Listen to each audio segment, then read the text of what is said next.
December 18th, 1944. Just after dawn, somewhere inside the Ardennes Forest. The trees are so close together they block out the sky. Snow clings to every branch, bending pine needles into frozen claws. The road, if it can still be called that, is a narrow scar of ice, mud, and churned up slush. An American GMC truck lurches forward, engine screaming, tires spinning uselessly. The smell of burnt clutch hangs in the air. A soldier braces his shoulder against the tailgate and pushes. You can almost feel the cold biting through his gloves. This place was never meant to matter. At least, that's what the German generals believed. For decades, the Ardennes had been written off as a natural barrier, too thick with forest, too hilly, too narrow with roads to support modern armies. In 1940, it had been dismissed by the French as impassable, until German panzer columns proved them disastrously wrong. Now, 4 years later, German commanders were betting history could repeat itself, but only for them. This time, the Ardennes were supposed to stop the Americans. At OKW headquarters, the German High Command believed Allied logistics would collapse the moment winter closed in. Narrow roads, frozen fuel lines, snow-choked forests. The assumption was simple. Even if American infantry fought well, their supplies would not follow. No fuel, no ammunition, no movement. And movement, more than tanks or guns, was what modern war lived on.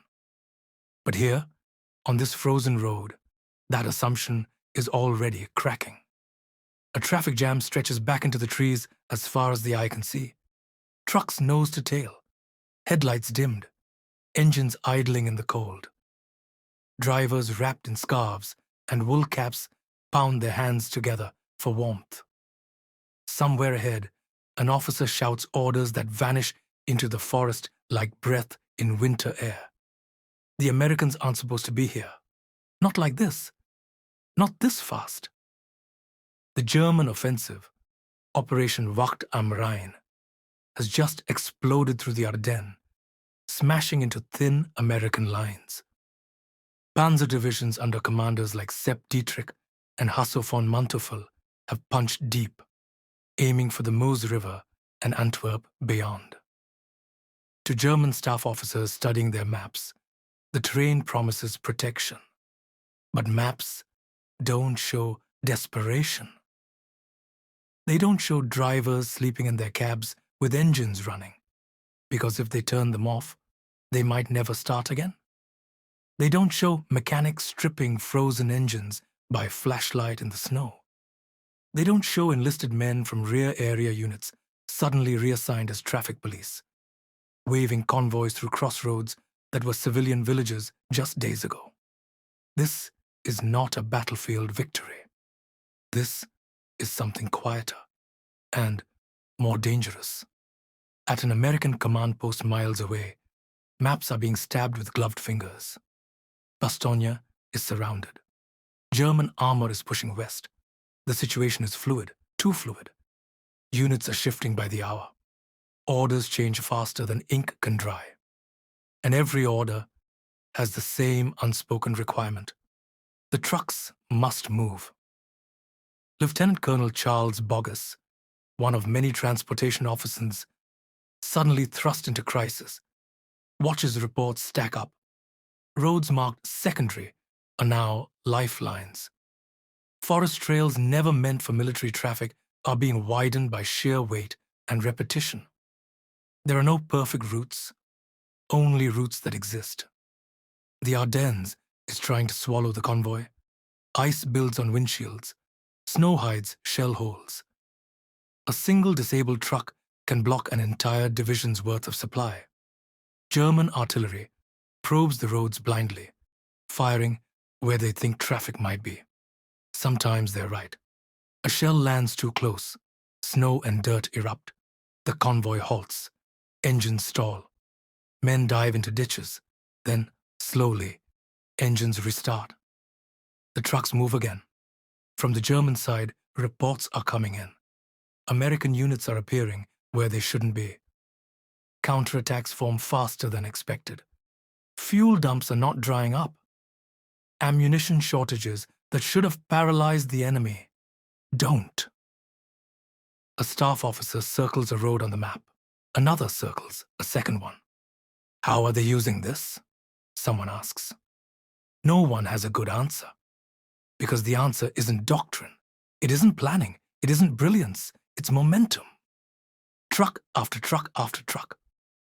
Olive drab shapes grinding through a forest the Germans believed would protect them. Every mile gained by American logistics is a mile stolen from German time. And time is the one resource Germany no longer has. Somewhere along the road, the pushing soldier slips. He falls hard into the snow. For a second, he doesn't get up. Then he does.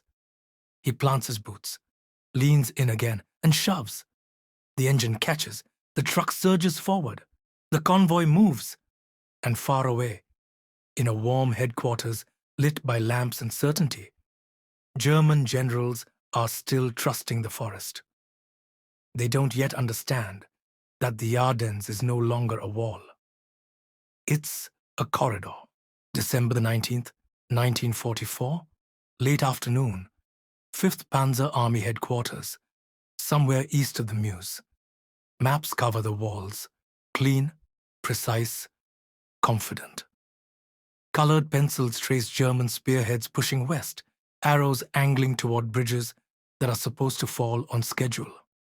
The Ardennes, shaded in dull grey, sits between them like a solved problem. General Hasso von Manteuffel stands with his hands behind his back, staring at the map. He is calm, experienced. He has commanded fast-moving armored units before, and he understands terrain. The forest is doing exactly what it's supposed to do. Slowing the enemy, breaking coordination, isolating pockets. At least, it should be. A staff officer clears his throat. American units are counterattacking near Saint-Vith. Manteuffel doesn't turn. They were pushed back yesterday. Yes, Herr General, but they have reformed. Another officer steps in, voice lower now. They are arriving with artillery. That draws his attention. Artillery is not something that appears by accident. Guns require ammunition. Ammunition requires trucks, and trucks require roads. Roads the Germans believe the Americans cannot use in this weather, in this forest, under this pressure. Manteuffel studies the map more closely. He traces a finger along a thin black line. A secondary road that snakes through the trees. It is barely more than a cart path. That road? He asks. Yes, that is not a supply route. It wasn't meant to be, but it is. Back in the forest, the light is already fading. Winter steals the day early, and shadows stretch long across the snow. Headlights blink on in sequence, each one hooded to a thin slit of light. From above, the convoy would look like a glowing vein threading through black timber.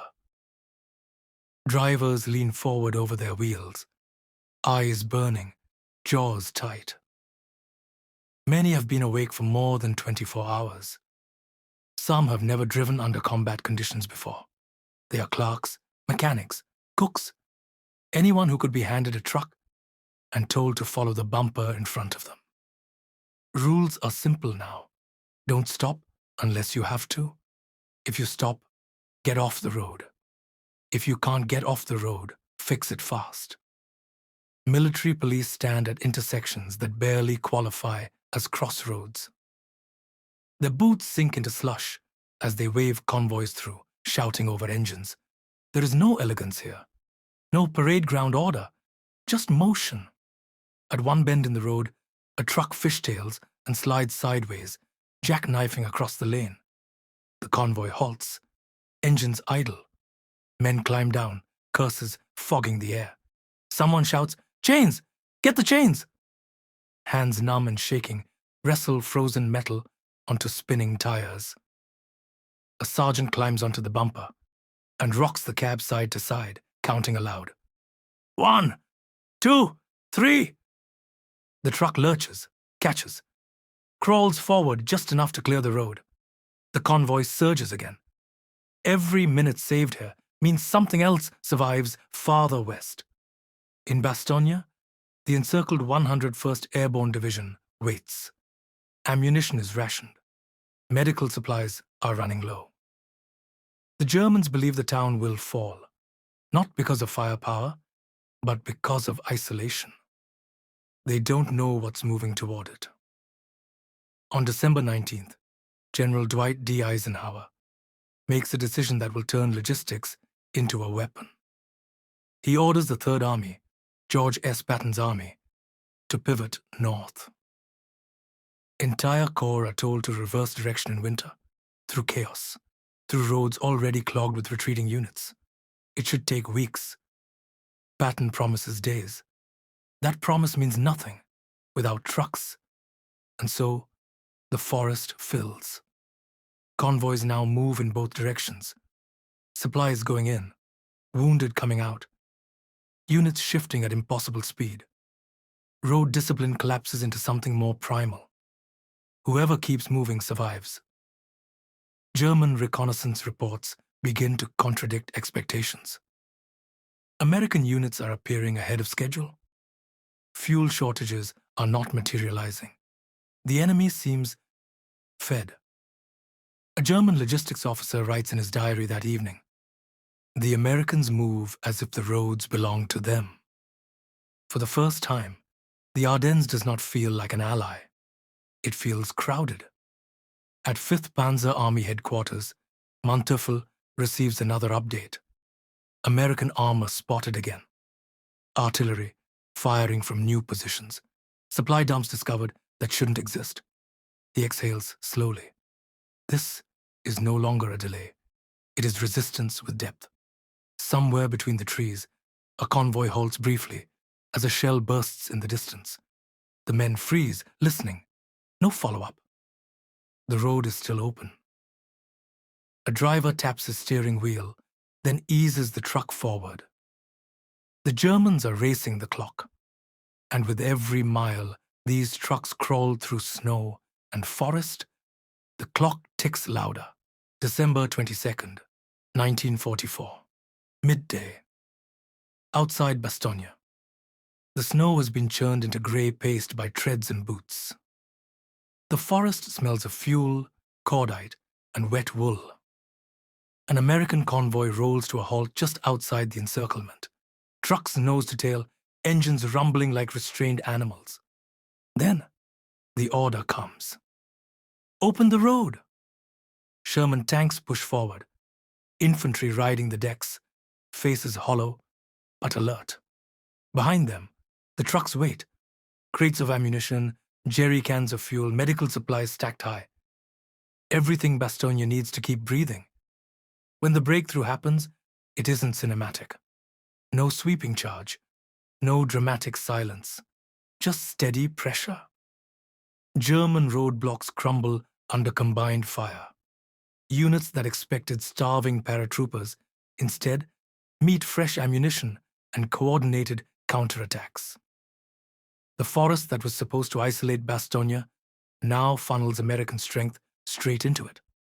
Inside the town, soldiers of the 101st Airborne hear the sound before they see it. Engines. Deep, constant, impossible. Men emerge from foxholes and ruined buildings, staring down roads they were told were cut. Then they see the trucks. One paratrooper later says it felt unreal, like watching winter itself retreat. Boxes of artillery shells, food, plasma, cigarettes, all arriving not by miracle, but by repetition. Truck after truck after truck. The siege does not end that day, but something else does. German certainty. At higher headquarters, reports arrive too fast to ignore. The Americans are not logistically collapsing. They are accelerating. Roads once dismissed as impassable are now arteries. The Ardennes is no longer slowing the enemy. It is compressing him, forcing German columns onto the same few routes, clogging movement, burning precious fuel. A German panzer commander writes bitterly that evening, "We planned for their weakness. Instead, we found their strength." Fuel shortages begin to bite. German tanks sit idle, crews siphoning jerry cans, arguing over priorities. American artillery fires more freely now. Shells arriving faster than German counter-battery fire can silence them. And still, the trucks keep coming. Patton's Third Army punches north with a speed that shocks even Allied planners. Units arrive days ahead of German estimates. Every mile gained is immediately reinforced, supplied, and defended. There is no pause to exploit, because there is nothing to exploit. The Germans had wagered the offensive on a single idea, that terrain and weather would finish what their guns began, that the Ardennes would do the killing for them. Instead, it exposes them. By early January, the offensive has stalled. The Bulge begins to flatten. German units withdraw, not because they are defeated tactically, but because they are empty of fuel, of ammunition, of time. In the forest, American convoys still move. The snow is deeper now, the cold sharper, but the roads are wider, packed hard by weeks of traffic. What was once impossible is now routine. A driver glances at the trees as he passes through, exhausted but steady. The forest no longer looks menacing, just tired. The Ardennes did not stop the Americans, it revealed them. A war-winning truth, proven not by tanks or generals, but by engines that refuse to stop running.